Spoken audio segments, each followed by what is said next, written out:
Olá, amigos, vamos dar continuidade ao nosso curso de Direito Constitucional e vamos falar de um assunto bem relevante agora. Vamos ingressar no estudo aqui, acompanhem comigo, dos direitos e garantias, não é isso? Os direitos e garantias fundamentais. E, logicamente, vamos falar aqui dos remédios constitucionais. Então, a primeira consideração dentro do estudo dos direitos e garantias fundamentais é a diferença. É isso mesmo. Vamos falar aqui, da diferença entre direitos, garantias e remédios constitucionais. A primeira consideração, o que são direitos? Já coloquei logo aqui que os direitos são bens e vantagens prescritos na Constituição. Quando eu chego para o senhor e falo que você tem direito à vida, à igualdade, à propriedade, à segurança, é uma vantagem, é um bem e uma vantagem. Então, grave, direito é uma norma que possui conteúdo declaratório. Então, direito, olha só, é declaratório. Direito é declaratório. Eu estou declarando que você tem, por exemplo, direito à vida, direito à igualdade, não é isso? Direito à propriedade, etc. Você tem direito. Já a garantia, não. As garantias são instrumentos que asseguram o exercício dos direitos. Beleza? Garantias são instrumentos. Que, logicamente, o grande instrumento que nós temos aqui é o remédio constitucional. É um grande exemplo. Remédio constitucional do habeas corpus, habeas data, mandado de segurança, são exemplos de garantias constitucionais. Então, direito eu declaro e garantia eu posso falar que eu asseguro, tem valor assecuratório. Assecuratório. Direito tem valor o quê? Declaratório. E olha o bizuzinho. D é igual a D. Dá para errar isso em prova? Direito é declaratório e garantia tem valor assecuratório, né? Já dizia lá Rui Barbosa, direito eu declaro, garantia eu asseguro, lá na oração aos moços, já falava sobre a diferença de direitos e garantias. Então, direito eu declaro, garantia eu asseguro. Para cada direito, você tem uma garantia para assegurar o seu direito. Então, grave, garantias são instrumentos que asseguram o exercício dos direitos. Então, direito, bem jurídico em si, tem valor declaratório. Já grava isso, né? Direito declaratório. E garantias são instrumentos de proteção, tem valor assecuratório.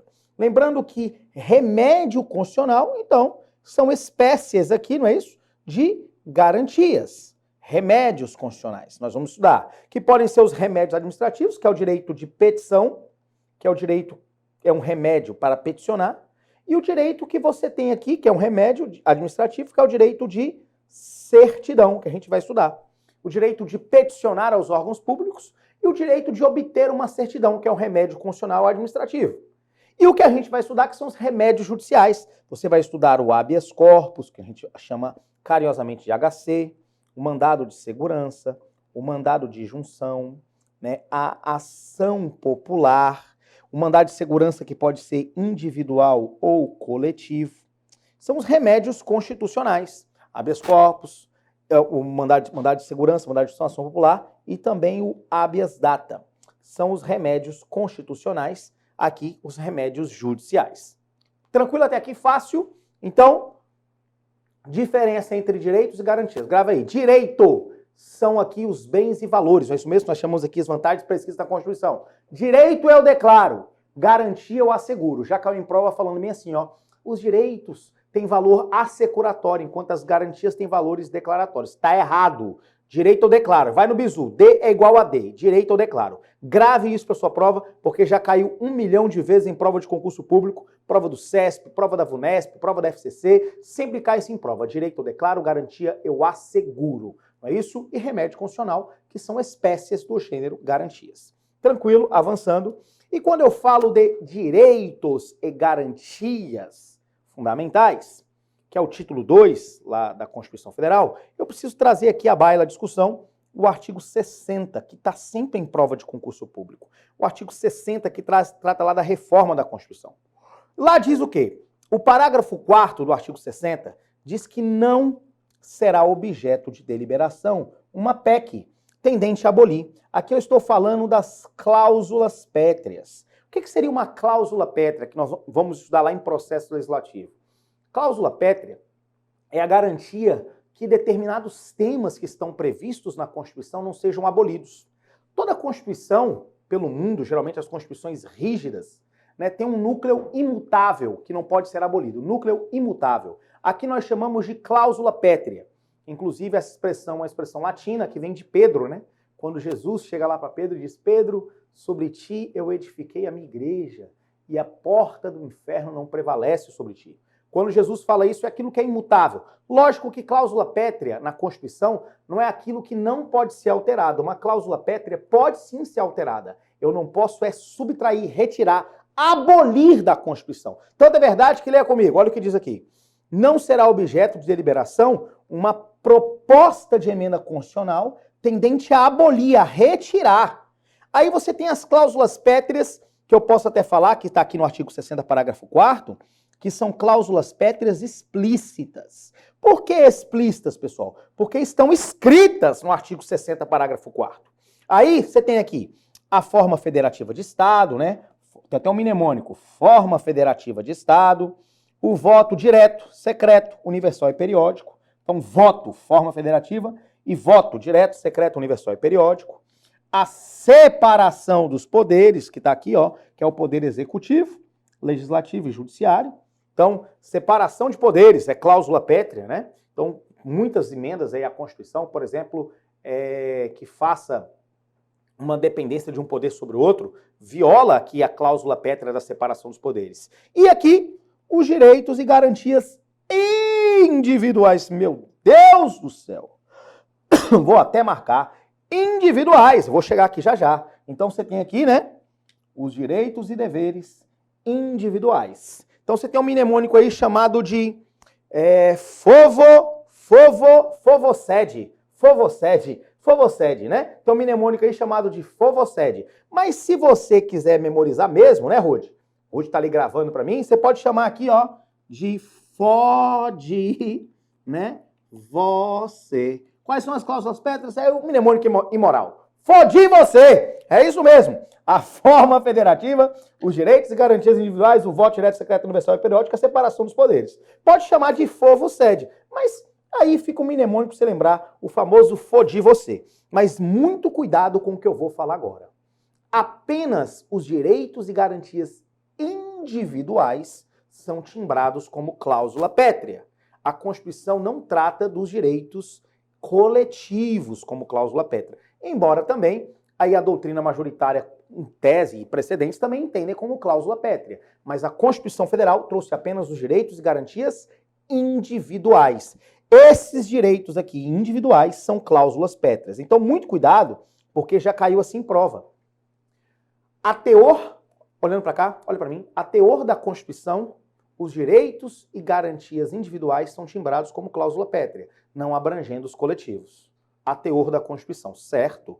Porque a Constituição não trouxe aqui os coletivos, apenas os direitos e garantias individuais, não abarcando aqui os coletivos. E isso já caiu em prova muitas vezes, beleza? Então, cuidado.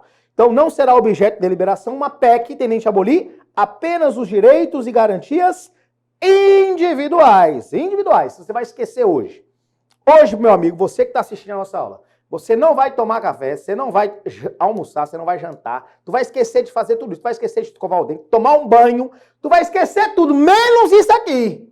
Tu não tem o direito de esquecer isso daqui, beleza? Tranquilo? São os direitos e garantias o quê? Individuais. Você entendeu, Rude? Perguntar pro Rude. Rude, tá claro aí também? Tá claro? Tá tranquilo? Então, beleza. Direitos e garantias individuais. Firme? Firme? Tranquilo? Então, vamos avançar. Vamos lá. Coragem. Fique firme aí. Tranquilo? Avançando. Olha só. O título 2 da Constituição, ele trata dos direitos e garantias fundamentais. Dentro do título 2, nós temos o capítulo 1, que trata dos direitos e deveres individuais e coletivos. Está aqui no capítulo 1. O capítulo 2 trata dos direitos sociais. O 3 trata da nacionalidade. Trata aqui o 4 dos direitos políticos e o 5 aqui dos partidos políticos. Então, o título 2 trata dos direitos e garantias fundamentais. Nós vamos, a partir de agora, estudar os direitos e garantias fundamentais a partir do título 1, do capítulo 1, que trata dos direitos e deveres individuais e coletivos. Muitíssimo importante. A partir de agora, vamos estudar aqui, ó, dos direitos e deveres individuais e coletivos. A partir de agora, vamos começar do capítulo 1 e eu vou começar estudando aqui o direito à vida. Tranquilo? A partir de agora, direito à vida. Primeira consideração, quando eu falo do direito à vida, o que é o direito à vida? O direito à vida eu já posso falar para os senhores. Primeiro lugar, é o direito que você tem de continuar vivo.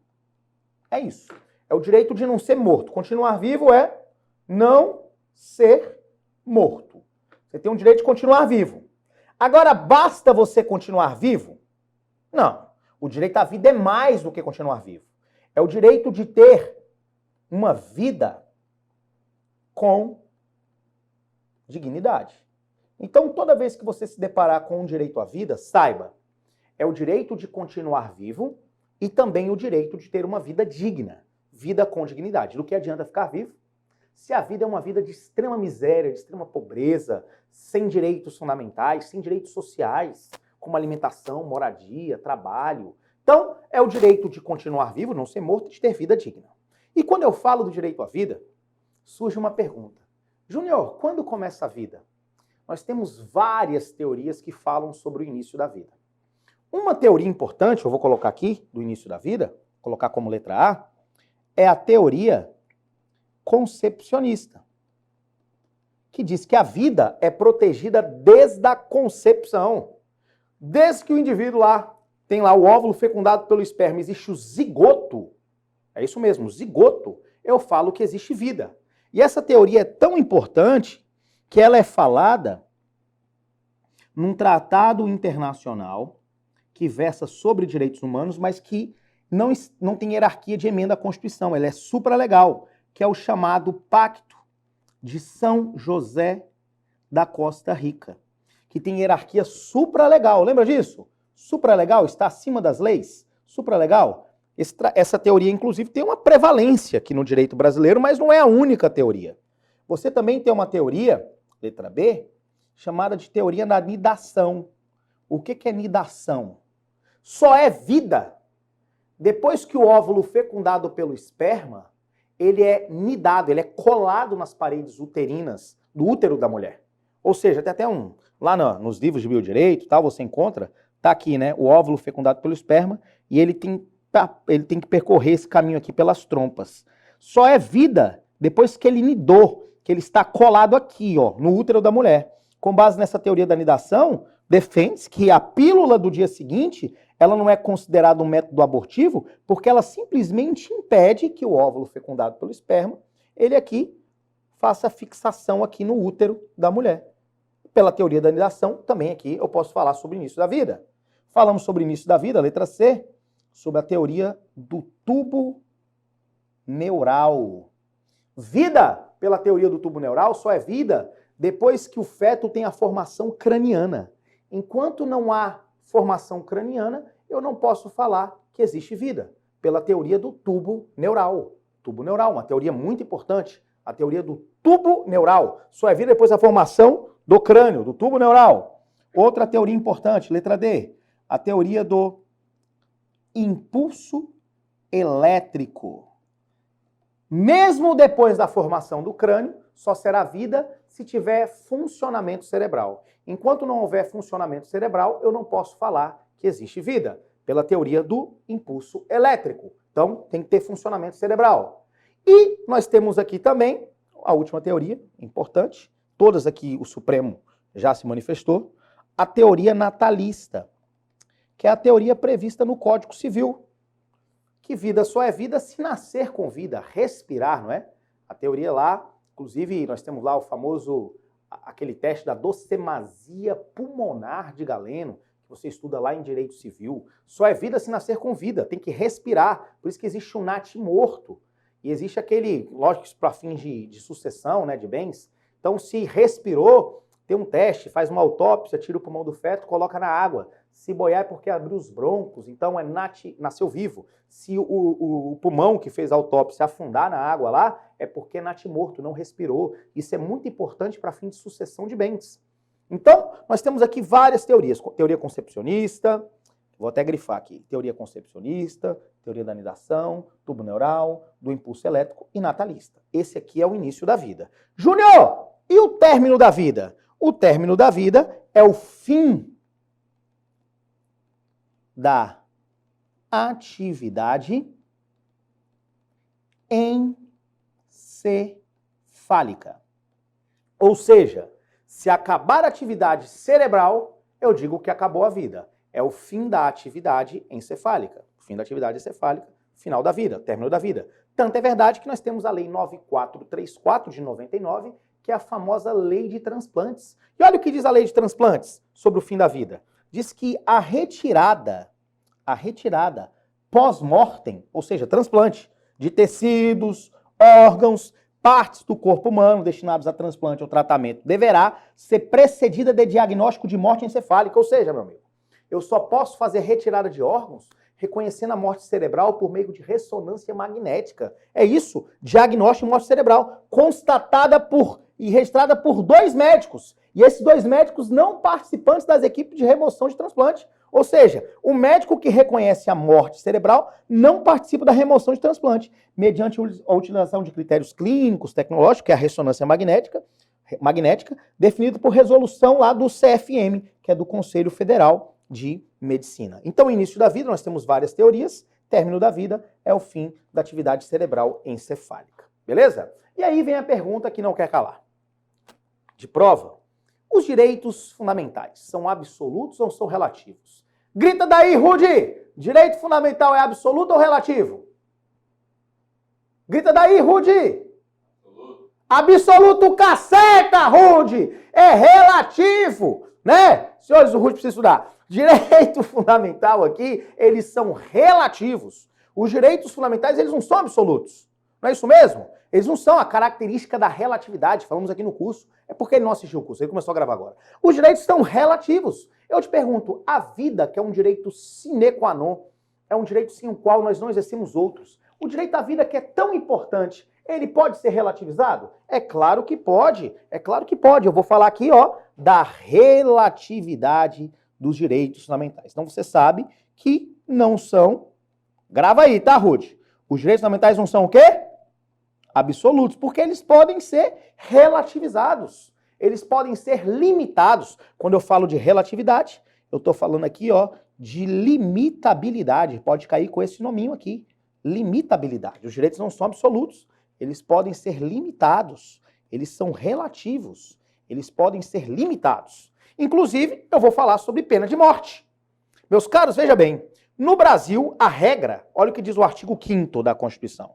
Artigo 5º diz que não haverá penas. Grave isso. Artigo 5º, inciso 47. Não haverá pena. Pena de morte, não haverá pena de caráter perpétuo, de trabalhos forçados, de banimento e pena cruéis. A Constituição diz que não haverá, mas a própria Constituição faz uma ressalva. Salvo, que é o mesmo que exceto, em caso de guerra declarada, nos termos do artigo 84, inciso aqui 19 da Constituição Federal. Meus caros, no Brasil não haverá pena de morte, salvo em tempo de guerra. E aí, muito cuidado, que já caiu assim em prova. Não haverá pena de morte, exceto em tempo de guerra e em estado de sítio. Certo ou errado? Quando o presidente solicita estado de sítio, o Brasil está em guerra. Pena de morte não haverá, salvo em tempo de guerra e também estado de sítio. Certo ou errado? Está errado. Pena de morte apenas aqui, ó, a exceção é em caso de guerra declarada. E declarada por quem? Artigo 84, pelo presidente da República. Portanto, meus amigos, olhe para cá. Muito cuidado com o que eu vou falar. Mas muito cuidado. Olhe para mim. Muito cuidado com o que eu vou falar. Rude, segura aqui olhando para mim que eu vou entrar aqui agora. Olha só. Abra comigo aqui. Olha comigo. Vem cá. Vamos olhar aqui a Constituição. Vamos olhar. Abre aqui. Corta para o Wacom, para o quadro digital. Olha só. Vou pegar aqui o artigo 84 e vou mostrar para vocês. Olha o que diz aqui o artigo 84. Tá aqui, ó. Artigo 84, inciso 19. Tá aqui, meu amigo. Olha só o que diz. Compete exclusivamente, privativamente, é só o presidente. E aqui não tem diferença, tá? Lá das competências concorrentes, privativas, exclusivas. Aqui, privativamente. Poderia até ser chamado de exclusivamente. Aqui não há essa diferença teórica, aqui no que diz respeito às competências privativas e exclusivas quando se fala do presidente. Então, compete privativamente o presidente da República. Olha o que diz aqui o artigo 84, inciso 19. Lá vai dizer o seguinte, compete ao presidente declarar guerra, no caso de agressão estrangeira, autorizado por quem? Pelo Congresso Nacional, ou, não é e, ou referendado por ele, quando ocorrido no intervalo da sessão legislativa, e nas mesmas condições decretar total ou parcialmente a mobilização nacional. Então, meus caros, muito cuidado com o que eu vou falar agora. Muito cuidado, volta para cá, ó. Volta comigo, volta comigo, volta comigo. Muito cuidado com o que eu vou falar agora. Compete aqui, não haverá pena de morte, exceto aqui em caso de guerra. Declarada por quem? Pelo senhor presidente da República. E ele tem que ser autorizado por quem? Pela Câmara ou pelo Senado? Isso já caiu em prova. Pelo Congresso Nacional. Autorizado ou referendado.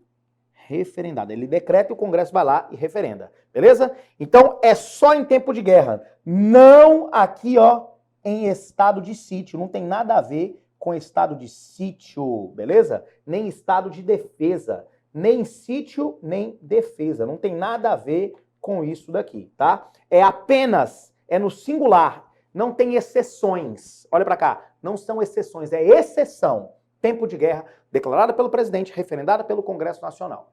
Quem declara é o presidente e o Congresso Nacional autoriza ou referenda.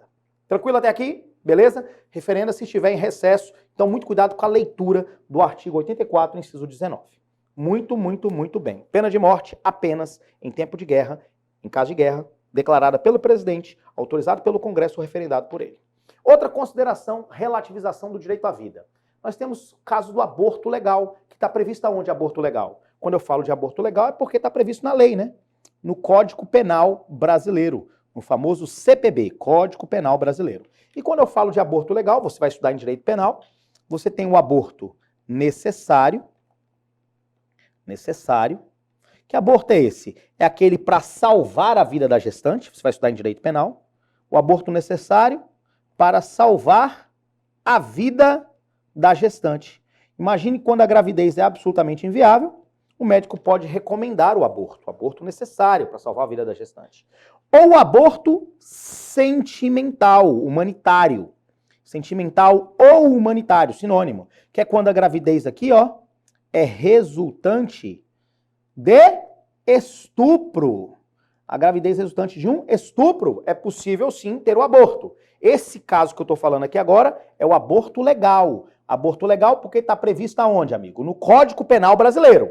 Então, necessário ou sentimental. Aborto necessário ou sentimental. Só que você tem um aborto hoje previsto na jurisprudência do Supremo Tribunal Federal. E hoje o Supremo discute, inclusive, ainda não foi decidido, não sei quando você vai assistir esse vídeo, mas hoje ainda não foi decidido, o aborto até o 3º mês de gestação. O Supremo hoje está discutindo isso no Brasil. A liberdade, a mulher tendo liberdade do próprio corpo. Hoje há essa discussão no Supremo. Mas o que já foi discutido para a sua prova no momento é o aborto do feto anencéfalo. Aqui é a jurisprudência, que foi discutido aqui na ADPF número 54, na arguição de descumprimento de preceito fundamental número 54, ajuizado pelos profissionais da área de saúde. E eu te pergunto, o que é o feto anencéfalo? Anencefalia ou é a ausência total ou má formação do cérebro, do feto. E o que o Supremo decidiu que interessa para a sua prova? Se for constatada anencefalia fetal, é sim possível o aborto. O Supremo entendeu como constitucional o aborto quando for comprovada a anencefalia fetal. Em primeiro lugar, para evitar 2 prejuízos, né? Primeiro que é comprovado que tem uma sobrevida de 72 horas, é o que diz as pesquisas. Embora teve várias audiências públicas, teve até aquela Marcela, aquela criancinha que viveu até 3 anos de idade, mas o Supremo, depois de muita discussão, entendeu o quê? Entendeu que o feto anencéfalo, após o parto, tem uma sobrevida de 72 horas. E o que o Supremo entendeu? Entendeu que, em primeiro lugar, para evitar 2 prejuízos, primeiro que a mãe carregue no ventre uma vida absolutamente inviável e depois que nasça e tenha que enterrar. Então o Supremo entendeu que no ordenamento jurídico brasileiro é constitucional, é possível, é constitucional o aborto do feto anencéfalo. Então hoje no Brasil é possível sim. Existe a faculdade do aborto do feto anencéfalo. É possível que a gestante, seu representante, opte pelo aborto do feto anencéfalo. Segundo assunto importante, células-tronco. Pessoal, o que seriam células-tronco? Células-tronco, toma uma água. são aquelas células que podem se amoldar a qualquer parte do tecido humano. As pesquisas demonstram e apontam que a pesquisa com célula-tronco pode ser a cura do câncer, pode ser a cura da paraplegia, da tetraplegia, das escleroses múltiplas, de tudo isso. Então, dizem que isso aqui é o futuro. Pesquisas com células-tronco. Ninguém nunca discutiu com uma célula-tronco, por exemplo, obtida a partir da medula, né, do fêmur. A grande problemática no Brasil foi aqui com relação às células-tronco embrionárias. Ou seja, o geneticista, ele pega lá o óvulo e pega o espermatozoide. E ele faz a fecundação in vitro, fora do organismo humano. E ele vai lá, o geneticista, para fazer a reprodução assistida. Aí ele vai utilizar lá na mulher que vai ficar grávida, desse aqui. Geralmente nasce gêmeos, né? Porque a gente faz a fecundação, vem 2, 3 espermas, por isso que é gêmeos. A questão é essa. A pergunta é essa. Será, olha para cá, será, veja bem, olhando para mim aqui, volta pro quadro, volta para mim. Será que o indivíduo que ele vai utilizar na reprodução assistida um óvulo lá, fecundado pelo esperma, ele joga fora o resto? Porque ele fez isso com vários, fecundou vários. Não, criaram um banco de células-tronco, que é a famosa lei de biossegurança. E essa lei foi questionada, porque a lei autorizava pesquisas com células-tronco, inclusive as embrionárias. Lógico que você sabe que o Brasil é um estado laico, mas ele sofre grande influência da igreja, e aí na época o Procurador-Geral da República ajuizou a famosa ação direta de inconstitucionalidade 3.510 na relatoria do ministro Aires Brito. E o que o Supremo, pessoal, depois de muita discussão, entendeu aqui? O Supremo entendeu que a lei de biossegurança, ela é constitucional, foi muita discussão, e autorizou as pesquisas com células-tronco. O Supremo autorizou as pesquisas com células-tronco no Brasil. Está autorizada. A Lei 11.105 é constitucional. Hoje no Brasil é constitucional pesquisas. É constitucional as pesquisas com células-tronco. Beleza? É absolutamente constitucional. Algumas definições aqui importantes para a sua prova, relacionadas ao direito à vida. Primeiro é eutanásia. O que é eutanásia, pessoal? Traduzindo ao pé da letra, que significa boa morte. Eu posso falar que eutanásia, aqui ó, é um homicídio privilegiado. É um homicídio privilegiado. O Código Penal brasileiro, lá no artigo 121, fala do homicídio privilegiado. Quando é imbuído lá, né, emoção e tal, imagina a seguinte cena, um grande exemplo. O sujeito lá, ele está no leito do hospital, chega um familiar lá, para a gente estar sofrendo muito no leito, e ele desliga o aparelho respiratório, o indivíduo vem à morte. Ele praticou um homicídio, mas não foi com simples e puro ânimos necandi, ele quis abreviar o sofrimento alheio, né? Então, aqui tem um relevante valor social e moral, que é o que diz lá no artigo 121. Se tem relevante valor social e moral, é homicídio, mas tem redução de pena. Por isso que eu falo que é um homicídio privilegiado.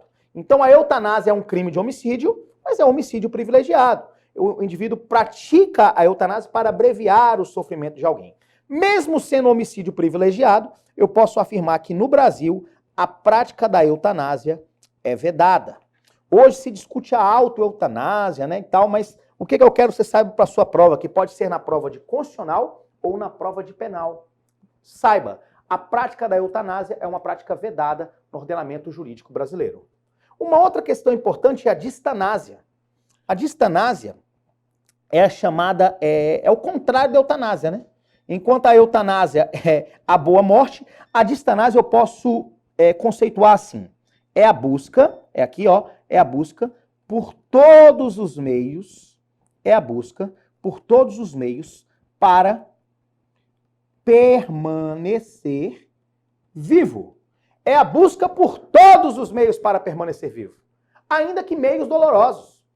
Imagina o seguinte, o indivíduo está lá no leito do hospital, acometido de uma doença grave, e chega o médico. Rudy! Game over. Não tem mais o que fazer. Você vai se fuder. Vai morrer. Meu amigo, o cara pode discordar e falar assim, eu não aceito esse diagnóstico não. Eu não aceito de jeito nenhum. Eu vou lá para a Chapada dos Veadeiros. Vou lá tomar um banho de pedra lá na massagem que fica lá em São Jorge. Ô lugar bom, gente. Como eu gosto da Chapada dos Veadeiros. Que lugar que paz que dá naquele lugar. Aí um dia chega lá, vou tomar um banho de pedra energizada pelos ETs. Eu pergunto para os senhores, meus amigos, ele pode buscar todos os meios para permanecer vivo? É claro que pode. A prática da distanase é uma prática legal. Então eu posso falar que a distanase ela é permitida. Você pode buscar todos os meios para permanecer vivo, né? Tem até o caso lá do jornalista que faleceu no Brasil, lá o Marcelo Rezende, que arguiu que ele foi buscar medicina alternativa para o tratamento do câncer, que ele já estava um pouco meio que desenganado, mas ele parou os outros tratamentos. Não, você pode buscar todos os meios para permanecer vivo. É a distanase, é a busca por todos os meios para permanecer vivo. Inclusive, esse professor que vos fala, conta até o meu exemplo, muito engraçado, estava dando aula no ano de 2011, e uma aluna perguntou, Júnior, o que é isso no teu olho? E eu, que é isso o quê? Aí tem uma manchinha no olho. Aí eu fui no espelho, né, olhei, é você que está aqui em casa agora, você que está assistindo, né, vou te contar um exemplo, pode olhar, quer ver? Tem uma manchinha aqui no meu olho. Aí, tranquilo, eu estava lá, olhei no espelho, fui olhar, falei, meu Deus, que manchinha é essa no meu olho? Aí no outro dia eu fui lá tinha um hospital em Brasília chamado HOB, cheguei lá no hospital HOB, o médico, não vou falar o nome dele, estou aqui em vídeo, o médico olhou meu olho lá, me colocou o queixo, tem um aparelho chamado visante, olhou e falou assim, rapaz, eu nunca vi uma lesão como essa, nunca vi não, viu? Parece um pouco assim, um negócio suspeito. Aí ele chamou outro médico para conversar e começaram a cochichar, os dois médicos. Tu quer ficar no cagaço? É quando tu for no médico e ele chamar outro para conversar. Meu Deus do céu, eu comecei a tremer. Ele chamou outro médico e começou a cochichar, e eu, meu Deus do céu, o que esse homem está falando? E tal, fiquei preocupado. E ele falou, rapaz, deixa eu te falar uma coisa. Eu nunca vi uma lesão como essa, muito estranha. Procure um especialista ali em tumor nos olhos, ou tumor. Meu Deus do céu, sangue de Jesus, né? Comecei a clamar o sangue. Tu lembra de Jesus na hora, até o ateu. Até você ateu, quando o cara te bota no medo desse aí, tu fala, Jesus, se tu existe, fale comigo agora. Né? Até o ateu clama o sangue. Aí, beleza. Eu fui lá na outra médica que ele me recomendou, saí do HOB, lá em Asa Sul de Brasília, L2 Sul. Você que mora em Brasília sabe o que eu tô falando. No final da L2 Sul tem lá o CBV, que é o chamado Centro Brasileiro da Visão. Aí chego lá, uma médica famosa lá, não vou falar o nome dela, mas eu sei o nome, porque eu nunca me esqueci. Ela me atende, coloca o mesmo aparelho, olha, eu nunca vi uma lesão como essa, viu, meu filho? Muito estranho, viu? Porque não é por fora do olho, é na esclera do olho. Parece muito melanoma. Meus caros, tu sabe o que é melanoma? Melanoma é câncer. Minha mãe estava do lado dela, calma, Júnior, fique tranquilo, meu filho, fique tranquilo. Minha mãe estava mais nervosa que eu. Falei, tô tranquilo, mãe, calma, tranquilo. Pode ser um câncer. E ela, meu filho, no máximo vai acontecer tu tirar o olho, né? Depois você bota o olho de vidro, dá tranquilo, não dá nada, né? O máximo quando você tirar um vidro, eu falei, mãe, animadora aí a sua resposta, né? Bem animadora. E em Brasília não trata não, viu? A médica falou pra mim. Só trata lá no Sírio-Libanês, em São Paulo. Está uma especialista em tumor nos olhos. Falei, só tem o telefone dela, né? Peguei o telefone, marquei a consulta, né? Marquei a consulta em 15 dias. Porque não tinha consulta rápida, não. A mulher muito requisitada lá em São Paulo. Quero até mandar um abraço para ela. Doutora Priscila Balalai. Você que está assistindo o vídeo, conhece ela, diga que eu sou muito grata a ela. Priscila Balalai. Aí, beleza. Marcou lá a consulta. Eu cheguei lá na clínica dela, meu Deus do céu. Aquele bando de gente tudo deformado, que é só problema no olho estranho, né? Tinha um cara que tinha o olho estufado. Rapaz, eu tomei um susto tão grande. Tu lembra de um desenho que tinha chamado She-Ra? Tinha uma antena. O cara tinha o olho para fora estufado. Eu, meu Deus, só gente deformado, né? Aí, chega a minha vez lá para ser atendida. Ela olha lá. Eu nunca vi uma lesão como essa. E eu, doutora, eu já escutei isso demais. Temos que fazer biópsia. Gente, eu fiz biópsia no olho.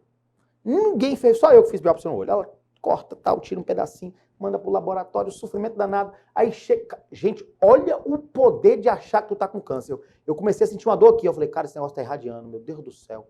Meu pai tá doendo aqui atrás, começou a doer aqui embaixo. E eu sentindo dor, meu Deus, já tá no corpo inteiro. Meu pai, eu tô com câncer. Jesus, mãe, vamos viajar, quer despedir da família. Eu sei, amigo, que chegou o resultado. Não era câncer.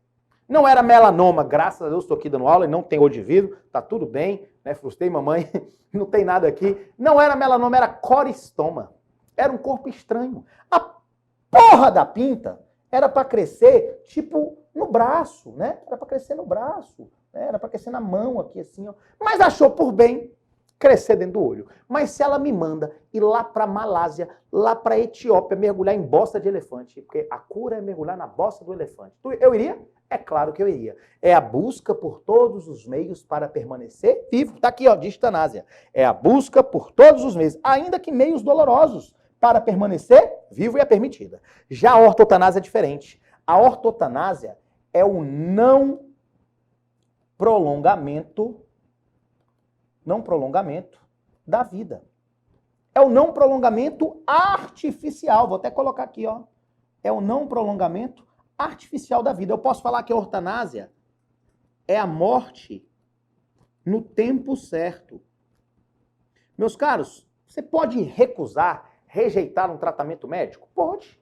Você pode recusar e rejeitar um tratamento médico. Você pode falar da morte no tempo certo. Isso é possível no ordenamento brasileiro. Eu posso afirmar para os senhores que a prática da ortotanásia é uma prática permitida. A ortotanásia é permitida. Beleza? Lembra lá do Patrick Swayze, o ator de Ghost, que quis morrer em casa, ele rejeitou o tratamento médico. Ele não quis mais prolongar a vida dele artificialmente. Não, eu quero agora que a vida siga o seu curso. É possível sim. Então, a ortotanásia é o não prolongamento artificial e ela é permitida. E a eugenia, o que seria eugenia? Eugenia tem uma definição assim, ó, é a seleção de raças. Eu já te pergunto, tu lembra de alguém? Selecionar as melhores raças, né? Entre aspas, né? Você lembra de Adolf Hitler? Eu nem preciso dizer muita coisa que selecionar raças, né? A prática de eugenia é uma prática vedada. É uma prática vedada. É uma prática vedada. Tranquilo? E tem uma definição que não está aqui, que eu gostaria de colocar, vou até mudar a cor, que é pra gente fechar aqui a aula de hoje, chamada de, vou colocar bem aqui, ó, mistanásia. O que é mistanásia, pessoal? Eu posso definir como a morte miserável antes e fora do tempo. Já vi cair em prova mistanásia. É um conceito novo. É a morte miserável antes e fora do tempo. Imagina um sujeito que morre porque não tem remédio no hospital, porque não tem médico, porque o Estado não consegue prestar o direito social à saúde com eficiência. É um indivíduo que morre na fila do SUS. É isso mesmo, é a mistanásia. Eu nem preciso dizer muita coisa para falar que a prática do Estado que deixa o indivíduo morrer é uma prática vedada, que inclusive cabe indenização, não é verdade? Lá o Estado não pode nem invocar lá a ideia da reserva do possível diante do mínimo existencial da saúde, já caiu em prova. A reserva do possível versus o mínimo existencial. O Estado, inclusive, é obrigado a fornecer medicamentos. Nós temos aí muitas decisões, inclusive do Supremo Tribunal Federal, que obriga o Estado a fornecer medicamento. Então, mistanásia é a morte miserável antes e fora do tempo. Isso já caiu em prova e vai cair de novo. Então, merece o seu print screen aí agora. Eutanásia, distanásia, ortotanásia, eugenia. Vamos ficar por aqui e eu volto daqui a pouco dando continuidade, né, ao nosso curso de Direito Constitucional. Olhe para mim. E eu desejo aí excelentes estudos. Fique com Deus e nós voltamos já já. Valeu, coragem.